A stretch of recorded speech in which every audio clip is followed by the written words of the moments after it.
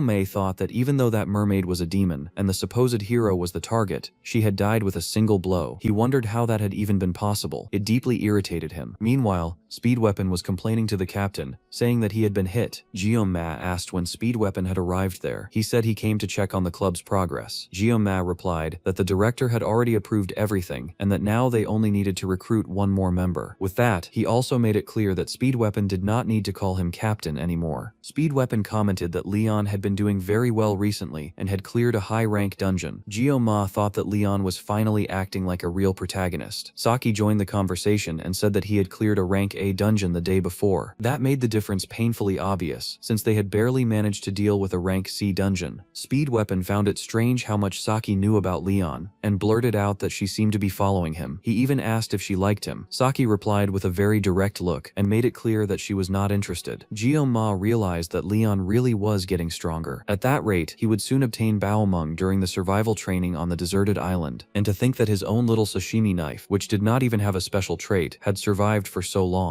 Ma felt that too many things were going wrong in his life. Things that should have been happening to Leon were falling into his lap instead. Even so, he was not going to accept that as normal. He thought that if his life was a game, he would not hesitate to use the blade. He had no reason or desire to be the perfect protagonist. He was not the main character. He was just surviving. He was Kang Ma, the sword demon. In his mind, it was simple. Either cut or be cut. Saki asked why he was saying such strange things, and joked that it sounded like otaku talk. She asked if he played video games. He did not really answer. He just kept that expression of someone trying not to lose control. Meanwhile, somewhere else, the gravediggers were summoned. One of them, the one with the mohawk, commented that they had been called by one of the elders, and said it was time to take advantage of the opportunity. The leader immediately replied that if he said one more word, she would rip his tongue out. Another member commented that the mohawk guy must be a rookie, because the captain was exactly that kind of person. The mohawk asked why she had accepted that job. The other replied that it was simple. The payment was insane. The leader told both of them to shut up. Soon after, a maid informed Claddy that they had arrived. They entered. Zhang Tapung, the vice captain, Parik, a squad member, and Ray Shun, the captain of the Gravediggers, a syndicate of assassin villains with the look of people who did not ask too many questions. Claddy thanked them for coming, but the captain did not seem interested in conversation. He told them to look at the target, and the target was, obviously, Kang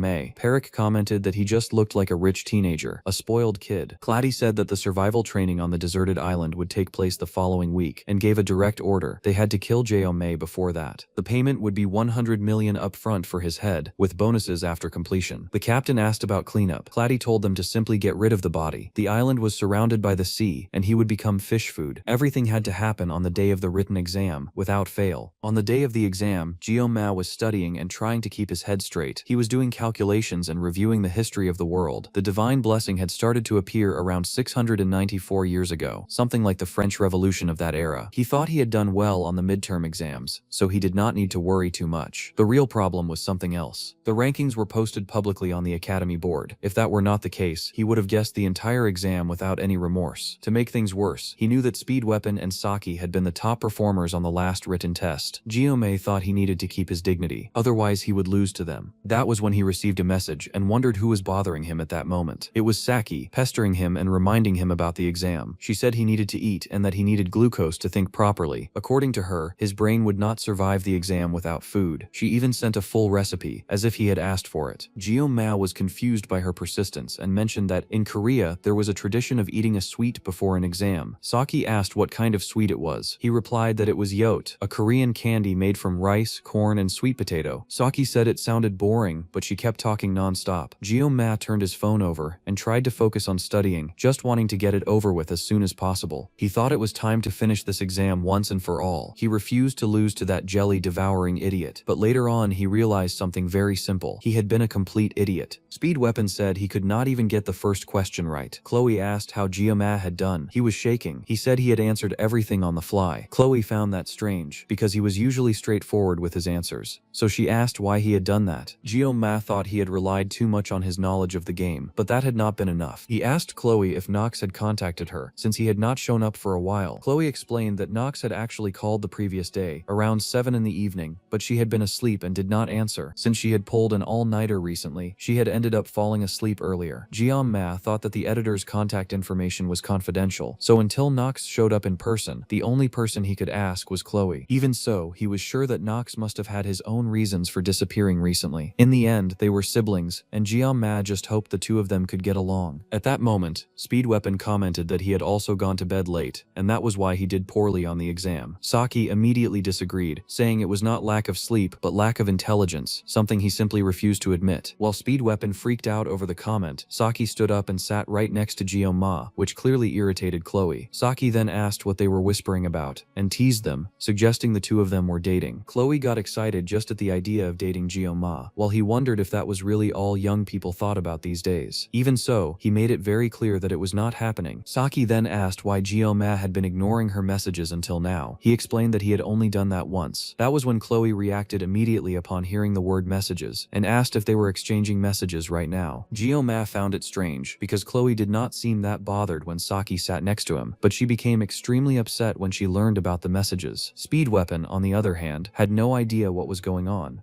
Ma told Saki to back off, saying that this could end up causing trouble. Saki replied that they had known each other for a long time, and that he should know exactly why she was acting that way. To Ma, it was clear that she was provoking him on purpose. Chloe then stated that she had not given her number to Saki, and Ma explained that this was because Chloe's phone number was confidential, since she was an editor. Even so, Chloe declared that Ma belonged only to her prince. In response, Saki clung to Ma and asked what was wrong with her. Ma asked if Saki knew what a yandere was, realizing that she did not seem very familiar with that kind of thing. Speed Weapon stepped in, pulling Saki away, and asked if she really did not understand what was going on. He then realized that Chloe was consumed by completely uncontrolled jealousy, to the point of pulling out a box cutter. Ma thought that this situation was very different from the last time something like this had happened. He wondered what he should do, since he had stopped watching yandere videos recently, and had forgotten almost everything about how to deal with this. Chloe walked forward slowly, and made it clear that from that moment on she would make sure Ma looked only at her. Ma tried to say that they needed to talk, but she almost hit his neck with the box cutter. Saki was impressed by how fast the movement was. Chloe said that Ma always made her sad, that he was always surrounded by people, especially girls, except for her. When she tried to attack Saki, Ma intercepted the strike at the last second, while Saki stood there without any reaction at all. Chloe claimed that she always did her best for him. Ma managed to pin her down on the ground and insisted that they needed to talk. Chloe struggled with incredible strength, completely out of control. Ma asked her to calm down, but she replied that he did not even care about her, and questioned why he wanted to talk now. Ma said he wanted to talk face to face, because communicating through messages, through a piece of plastic, felt too impersonal between the two of them. He moved closer, decided to bet everything on that moment, and whispered in her ear, thanking her for always thinking about him. Even Speed Weapon felt awkward watching that. Ma continued, saying that even in the Buffalo Dungeon he had always trusted her, and he sincerely asked her not to act like that. Chloe completely changed her attitude right away, melting on the spot. Ma thought he had managed to resolve the situation. Speed Weapon asked if everything was fine, and Ma replied that it was, at least for now, adding that it would be best to clean up the mess first. After Saki left, Ma found himself wondering what exactly was wrong with that girl. Later on, both Speed Weapon and Saki ended up thinking about him, about Kang Ma. Speed Weapon reflected that Chloe always released a frightening killing intent whenever someone got too close to Ma or said something specific. If he had to guess, he would say that she harbored a completely twisted kind of love for him. What shocked Speed Weapon the most, however, was remembering Ma holding a sashimi knife, a smile on his face, ready to stab her if necessary. He preferred to solve things with conversation and persuasion rather than direct violence. To Speed Weapon, that made sense.